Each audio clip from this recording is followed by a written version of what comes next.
Hello दोस्तों, नमस्कार। एक बार फिर से स्वागत है आपका आपके यूट्यूब चैनल जिसका नाम है आनंद के वीडियोज़। और जैसा कि हम आपको बताते चले आ रहे हैं पिछले नए वर्ष से, मतलब 1 जनवरी 2023 से, कि हम अब ब्लॉगिंग नहीं करेंगे, बट हाँ, आपको हम वो सारी चीज़ें बताने वाले हैं जो आपके मतलब की बहुत सारी चीज़ें हैं। जैसा कि आपने आज का टाइटल और थंबनेल को तो देख ही लिया है, मतलब कवर को तो देख ही लिया है कि आज हम बात करने वाले एक ऐसी योजना के बारे में जिसमें गरीब परिवारों को एक बहुत बड़ी धनराशि के रूप में एक सहायता मिलती है अपने राज्य सरकार की तरफ से। जी हाँ, राज्य सरकार मतलब उत्तर प्रदेश। अगर अगर आप उत्तर प्रदेश में रहते हैं तो आपको मालूम होगा कि यहाँ पर एक योजना चलती है, या पहले चलती थी, बीच में भी रुक गई थी, जिसका नाम है पुत्री विवाह अनुदान योजना।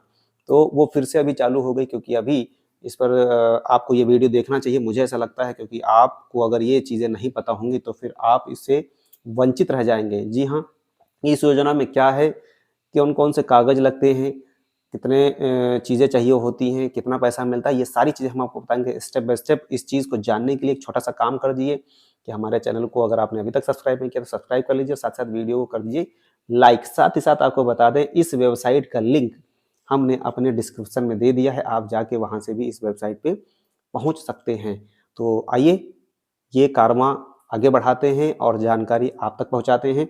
तो चलते हैं आपको लेकर के हर बार की तरह हम अपने बाबा के पास। जी हाँ, बाबा, गूगल बाबा, जो कि आपको सारी चीज़ें बताने वाले हैं। तो आइए लेके चलते हैं हम आपको गूगल बाबा पे, जो कि मिलते हैं हमारे कंप्यूटर की स्क्रीन पर। तो आइए लेके चलते हैं।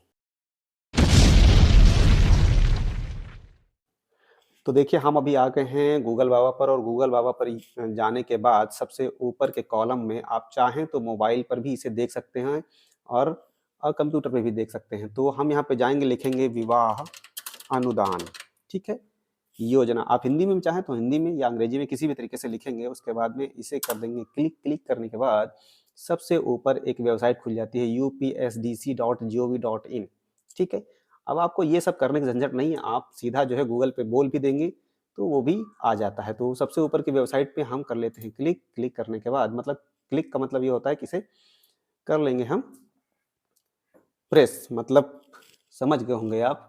तो अब यहाँ पे क्या-क्या है, क्या-क्या चीज़ें नहीं है, देखिए ये जो स्कीम है वो मिलती है किन-किन को, अनुसूचित जनजाति वर्ग के लोगों को मिलती है, अन्य पिछड़ा वर्ग को मिलती है, अल्पसंख्यक के लोगों को मिलती है। बहुत सारी चीज़ें हैं जो आपको यहाँ पे देखने को मिलती हैं। अब बात आती है कि इसमें चाहिए क्या-क्या होता है, तो हम आपको यहाँ पे स्टेप बाय स्टेप समझा सकें, इससे पहले आप हमारे वीडियो को कर दिए लाइक। अगर आप हमारे चैनल पे नए हैं तो इसे सब्सक्राइब भी करना ना भूलें। तो आइए चलते हैं उदाहरण के लिए आपको लेकर के इस वाले ऑप्शन पर।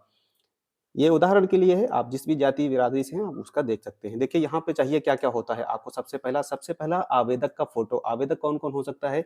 अगर बेटी की शादी आप कर रहे हैं तो उसमें पिता, और अगर पिता नहीं है तो माता आवेदक के रूप में हो सकते हैं, और माता-पिता दोनों नहीं हैं तो उसमें बड़े भाई या बड़ी बहन भी आवेदक हो सकती हैं। ठीक है? क्लियर हो गया आपको? मतलब मम्मी-पापा एज़ अ अभिभावक जिन्हें कहा जा सकता है, वो लोग यहाँ पे आवेदक होते हैं। आपको बहुत ही सुगमता के साथ पूरा वीडियो देखना होगा, क्योंकि तभी आप इसे समझ पाएँगे। आवेदक का फ़ोटो चाहिए होता है। दूसरा पुत्री का, मतलब जिसका विवाह जिस लड़की का होता है, उनकी भी एक फ़ोटो चाहिए होती है। तो इस वीडियो को पूरा ध्यान से सुनिएगा, पूरा ध्यान से देखिएगा, क्योंकि अगर आपने इसे नहीं पूरी तरीके से देखा तो फिर आपका नुकसान हो सकता है। ठीक है? तो पहला हमने आपको बताया कि आवेदक का फ़ोटो चाहिए होता है और पुत्री का फ़ोटो चाहिए होता है। तीसरा, पहचान पत्र की फ़ोटो की कॉपी चाहिए होती है। पहचान मतलब आधार। आधार भी आप पहचान के रूप में दे सकते हैं, या फिर आप यहाँ पे वोटर कार्ड भी पहचान के लिए दे सकते हैं। ठीक है?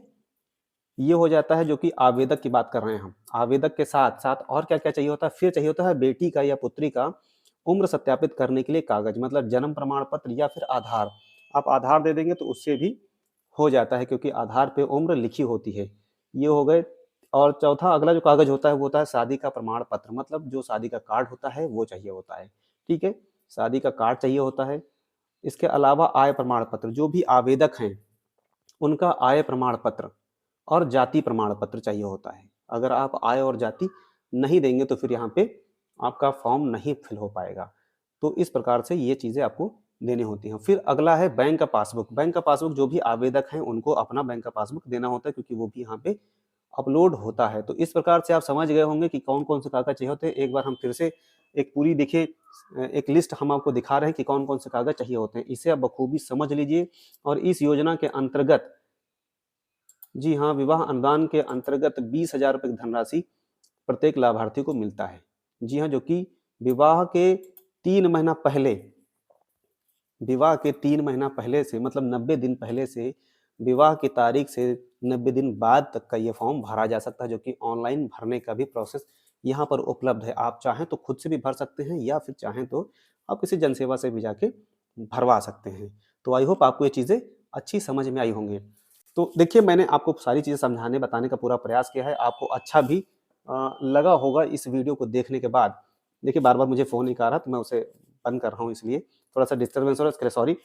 तो मैंने सारी चीज़ें आपको दिखा दी, बता दी, समझा दी। अगर आपको अभी भी कोई डाउट है तो आप हमें ज़रूर कमेंट करें।